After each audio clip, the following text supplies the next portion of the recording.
It started in 1975 and since then a prominent journey of 50 long years. Milind Wagle, the man of many hats, an accomplished sports commentator, a philosopher and a collector. Milind Wagle's life defines passion, patience and pride, but with all humility. That the correct answer, all four have 12 medals. I did dream.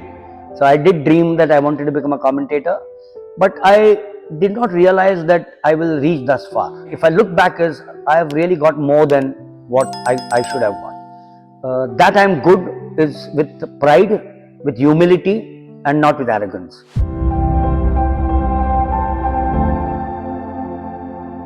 I go back to 1964. I was a young 10-year-old boy. 64, there was no television. Radio was the only medium. And I still recollect going to school at Worli Naka, where I was staying in Mumbai. And where Vijay Merchant, the great Vijay Merchant, India's opening batsman, he was a commentator himself. And my father took me to listen to a talk by Vijay Merchant. And I was so impressed that I told my father at the age of 10, that I want to become a radio commentator. So that was the first impression. The second was the society where I was staying as a 10-year-old boy. The elders, the boys 16, 17-year-old, 18-year-olds, they would not take me to play cricket in the lanes. So I would sit on the wall of the society and I would give commentary. My elders would sort of inspire me from the terrace, from the first floor, second floor. They would shout, "Come on, Milind, give us a better commentary," and that I think that spurred me.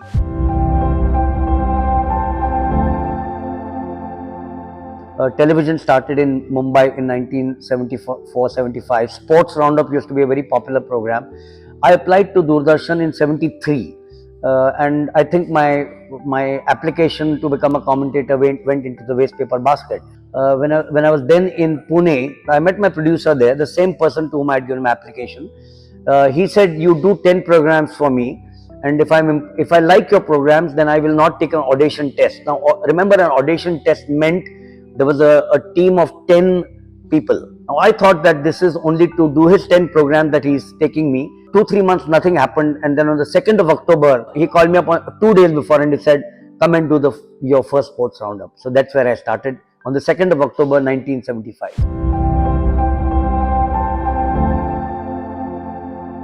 My first program on the 2nd of October, I had to do an introduction. He was sitting next to me. As a young child, I'd seen him. Guess whom I had to introduce? AFS Talyar Khan, the great AFS Talyar Khan, who would do a cricket test match for 5 days non-stop, single-handedly on All India Radio. So for me, it was goosebumps. And remember, Sports Roundup used to be live. It wasn't recorded. So if I had to anchor the program, then a mistake made was a mistake made. I didn't make a mistake, and that's the journey which I started, and I'm here today.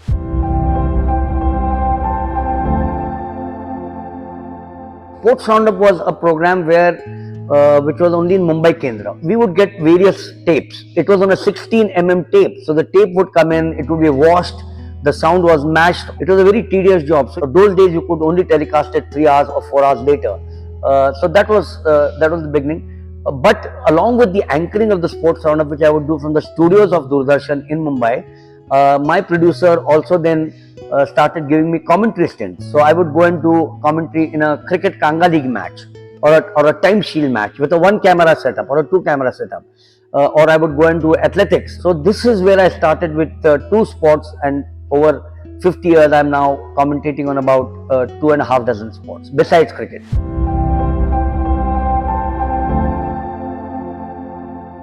Yes, 2 are separate mediums. You talk less on television. The challenge is to talk less, talk to the point, add to the picture, and not talk on the picture. So on radio, as you rightly said, you got to paint a picture. You got to get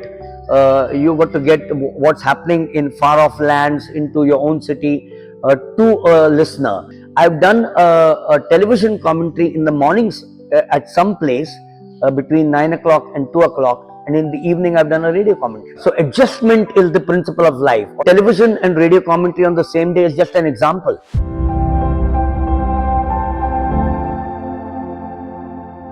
I've got a slightly longish anecdote in Athens when I covered the Olympic Games, where I asked for an autograph of Donovan Bailey. I asked for his not autograph and an interview for about 5 minutes, and he refused to give me an interview very politely. On the 6th day, he asked me, "Are you an Indian or a Pakistani?" So he said, "If you're an Indian, I'll give you an interview because do you know Sunil Gavaskar?" So I said, "Yes, I know Sunil Gavaskar very well." So he said, "Can you get me his Sunil Gavaskar autograph?" I said, "Aram se dega yaar, I'll go back and get the autograph and send it to you." He said, "Promise?" I said, "Promise." He gave me his interview. Now, why did he become Sunil Gavaskar's friend? I asked him. He mentioned. He said, "As a young boy, I grew up in Jamaica, where Sunil in '71, where Sunil Gavaskar got 774. Then he migrated to England and he saw Sunil Gavaskar play." So these are moments which I can keep on. But otherwise, I've interviewed some of the greatest athletes, sports person in the world. Each of these interviews, even at my age, I get inspired because they make me feel as if I've played 100 test matches, or I've been a lieutenant general, or I've swum. So these are memories which money cannot buy.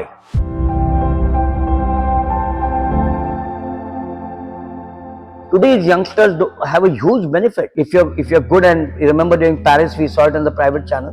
Some of these commentators, they're just 22, 23-year-olds, and they've started doing Olympic Games commentaries. And I'm sorry I'm saying this, but some of the commentary was atrocious. The most important is you got to be passionate. If you go there bubbling with joy, wanting to enjoy commentary, it's a profession, fair enough. I have done thousands of commentaries on various sports, and every commentary is new for me. So you need passion, number one. You need to know the rules of the game thoroughly. You will make a mistake. After all, you're a human being. The best of commentators will make a mistake, but you should minimize your mistakes. 2 or 3 principles which I sort of take as a gospel is, don't be overcritical. Every sports person sacrifices so much to be there. So don't hold a vendetta against him. Don't criticize him. Talk about the critical part in a positive way rather than a negative way. Things are coming very easy to the children. I'm happy they're coming. My only worry is that commentary is no longer the way, the passion that I took when I took it in 1975, which I still take.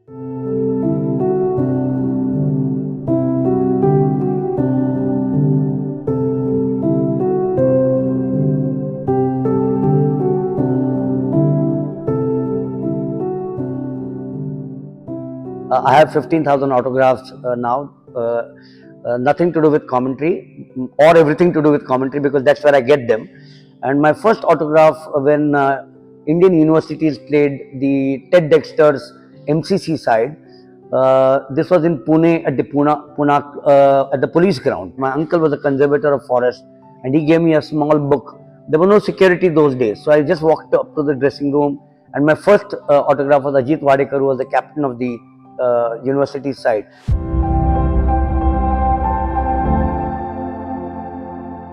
I also have a logbook of all the flights. So the flight, so 1 to 2,900 flights that I have now taken, I have the flight number, the sector, the pushback, arrival at the airport, commander his autograph, co-pilot his autograph. I have not missed any. And my autograph is not only sports. I was doing a test match, India versus Sri Lanka in Ahmedabad, when Narendra Modi, our honorable Prime Minister, then was the Chief Minister. Yes, during tea time, he got up to go away, and I rushed out of the box and I showed him a book I requested him for his autograph. He took my book and he said he saw Tendulkar, Dhoni and Kumble, and he said, "मेरा autograph क्यों चाहते हो आप यार? इतने बड़े लोगों का autograph है." I said, "नहीं sir, आप भी." I didn't even realize he would be Prime Minister, and I said, "Sir, नहीं आप भी तो CM है." You know, can you imagine? I'm talking to CM for about 1.5 minutes, and then he signed. So likewise, every autograph has a story.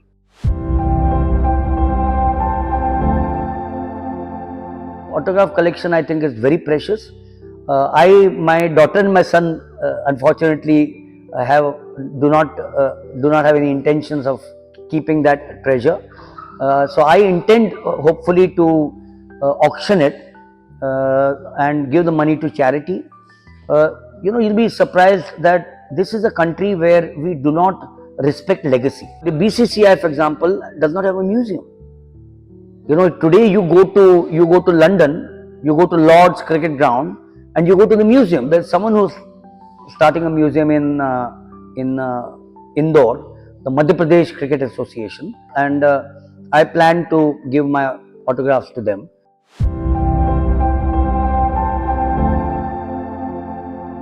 I owe it to everyone. My grandparents, my parents, my wife who has sacrificed so much.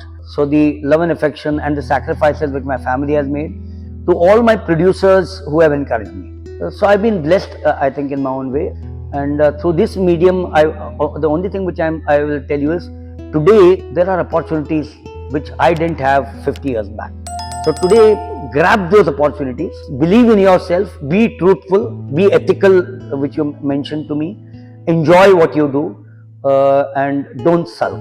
So look forward to the darkness going away and the sun coming up the next morning. That's all I'll say.